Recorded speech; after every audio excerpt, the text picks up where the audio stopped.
करगिल की लड़ाई में जिन्होंने सबसे बड़ा बलिदान दिया वो हमारे सैनिक तो थे ही, लेकिन इसके अलावा उनके जो परिवार थे, उन्होंने जो इन 27 सालों में जो सफ़र किया, जो उनको मतलब झेलना पड़ा कि हर माँ, हर भाई, हर बाप चाहता है कि उसके घर वाले घर आएँ, उसका बच्चा घर आए, उसका भाई घर आए। लेकिन कई लोग ऐसे थे, 500 से अधिक लोग जो उस करगिल की जंग के बाद घर नहीं लौटे। तो अभी हम चलते हैं कुछ ऐसे लोगों के पास, कुछ ऐसे परिवारों के पास, जिन्होंने अपनों को, अपने बच्चों को, अपने बेटों को, अपने भाइयों को, अपने पतियों को खोया करगिल की जंग में। तो चलिए हम उनसे बात करते हैं। मेरे साथ शहीद पूरनचंद जी की धर्मपत्नी है, हम उनसे बात करेंगे। खुद जब घर आते थे छुट्टियों में, मैं तो ना मतलब शादी के बाद 1.5 साल रही ना मैं उनके साथ। फिर घर आते थे छुट्टी को, फिर मतलब पूरे गांव के बच्चे को बुलाते थे, एकदम भैया आ जाओ खेलो। सारे बच्चे भी उनसे प्यार करते थे बहुत ज़्यादा।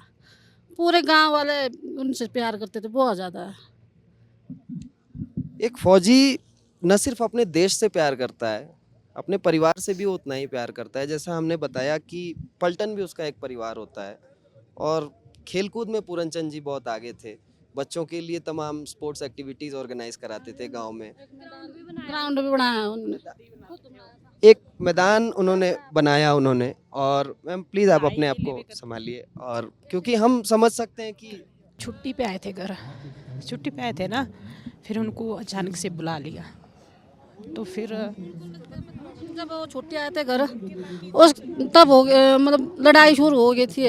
उनका दोस्त था कांगड़े का, वो उस टाइम मतलब शहीद हो गए थे। उनको जब घर में थे उनको लग गया पता भी। फिर ऐसे बोल के आए भाई, पता नहीं मैं आऊँगा कि ना आऊँगा।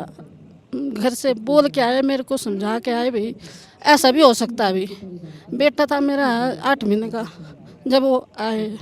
मेरे बेटे को नहीं पता भी पापा कौन है, फोटो देख के पता है उनको मेरे पापा। अभी वैसे उन्होंने कहाँ देखा था, 8 महीने का था वो जब वो ड्यूटी आए। और बोल के आए थे भाई कुछ भी हो सकता है, भैया आपने ठीक रहना बस, और बच्चे का ध्यान रखना। बच्चे से बहुत प्यार करते थे वो। हमारे साथ नायक हरपाल सिंह जी का परिवार है, जो 8वीं बटालियन सिख रेजिमेंट से ताल्लुक़ रखते थे। 8 सिख उन शुरुआती रेजिमेंट्स में से एक थी जिन्होंने पाकिस्तानी जो सेना थी उस पर हमला किया था। शुरुआती उन बटालियंस में से एक थी और 8 सिख को काफ़ी हेवी कैजुअल्टीज़ का भी सामना करना पड़ा था उस समय, क्योंकि पाकिस्तान के पास फायर पावर थी, वो ऊँचाई पे थे। हमें भी अंदाज़ा नहीं था उनकी स्ट्रेंथ का। तो हमारे साथ उनकी धर्मपत्नी हैं। हम इनसे बात करेंगे और जानेंगे कि कैसे इनको वो चीज़ें, वो 27 साल की जो हम आज जो जश्न मना रहे हैं, करगिल का विजय दिवस हम मना रहे हैं, लेकिन उस विजय दिवस के पीछे किस तरीके का सैक्रिफाइस है एक परिवार का।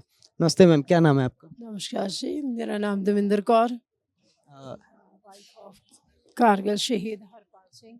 मैम सबसे पहले आपको कब पता चला कि हरपाल सिंह जी इस तरीके की जगह पे उनकी पोस्टिंग आई है जहाँ जंग चल रही है?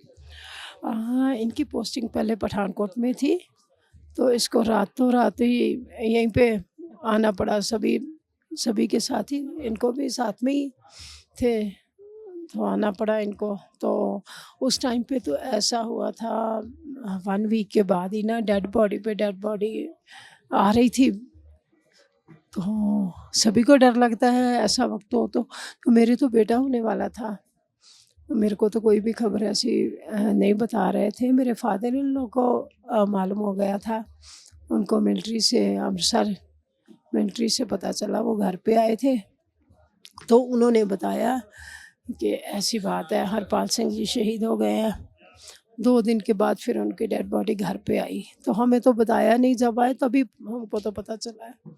अ, मैम जब लड़ाई की बात आती है तो जंग, गोला बारूद, ये तमाम चीज़ें होती हैं। ये 27 साल मैम कितने मुश्किल रहे एक को उनके बिना? बहुत मुश्किल जी, बहुत स्ट्रगल करना पड़ता है।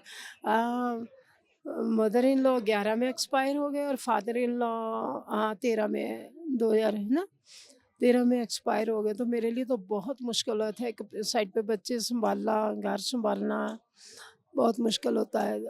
और घर पे भी जो 1.25 लाख ही थे, तो कोई घर पे भी नहीं। और मेरे ब्रदर ने मेरा साथ दिया है, रियल ब्रदर मेरे, तो उन्होंने मेरा साथ दिया, तो यहीं तक पहुँचे हैं।